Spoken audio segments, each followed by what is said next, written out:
គឺខ្ញុំមកចេញសុំទោសជាសាធារណៈតែម្ដងជាមួយនឹងក្រសួងវិចិត្រសិល្បៈបូកជាមួយនឹងក្រសួងកិច្ចការនារីនិងបងប្អូនពុកម៉ែពូមីងយាយ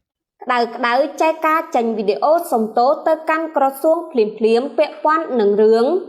ចែកការដែលគ្រប់គ្នាស្គាល់ច្បាស់ថាជាអ្នកលក់អនឡាញដ៏ល្បីឈ្មោះមួយរូបដែលនោះបានចេញមុខមកបង្ហោះសារនៅមុននេះបន្តិចក្តៅហុយថាខ្ញុំនឹងផុសវីដេអូសុំទោសនៅលើเพจផ្លូវការរបស់ខ្ញុំទៅលើការស្លៀកមិនសមរម្យដែលប៉ះពាល់ក្រសួងពាក់ព័ន្ធនានាក៏ដូចជាមហាជនមុននឹងផុសខ្ញុំក៏បានលុបរាល់វីដេអូទាំងនោះចោលដូចគ្នាបន្តិចក្រោយមកចែកការក៏បង្ហោះវីដេអូរួចចប់ជាមួយសារថាវីដេអូនេះខ្ញុំធ្វើការសុំទោសជាសាធារណៈទៅដល់ក្រសួងវិចិត្រសិល្បៈក្រសួងកិច្ចការនារីក្រសួងពាក់ព័ន្ធបងប្អូនពូមីងនិងមហាជនទូទាំងប្រទេសដោយក្នុងវីដេអូនោះចែកការបាននិយាយរៀបរាប់ថា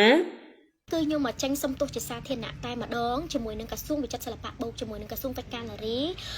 និងបងប្អូនពុកម៉ែពូមីងយាយតានិងមហាជនទូទាំងប្រទេសអ្នកទាំងអស់គ្នាអាចមើលឃើញឃ្លីបមួយការផុសមួយនេះសុំទោសមិនមែនឃ្លីបទេគឺការ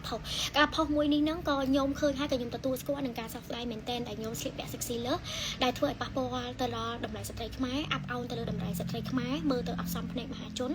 មើលទៅវាអត់ល្អមើលចាអញ្ចឹងខ្ញុំបានលុបអស់ហើយតើតើមួយឃ្លីបនានាដែលពាក់ព័ន្ធជាមួយនឹងរូបភាពវីដេអូដែល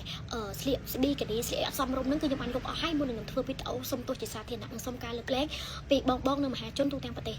អីដែលសំខាន់មួយទៀតដោយសារតែខ្ញុំក៏ជាមនុស្សបងមហាជនដែរអញ្ចឹងវាយូរវាហ៊ានច្រើនដែរដែលធ្វើឲ្យភ្នែកអ្នកទាំងអស់គ្នាមើលមកឃើញច្រើនខ្លាំងអញ្ចឹងខ្ញុំបានលុបចោលអស់ហើយអញ្ចឹងជាចុងក្រោយគឺខ្ញុំសុំទោសហើយខ្ញុំក៏នឹងធ្វើការកែប្រែបញ្ឈប់រកការស្លៀកពាក់បែបហ្នឹង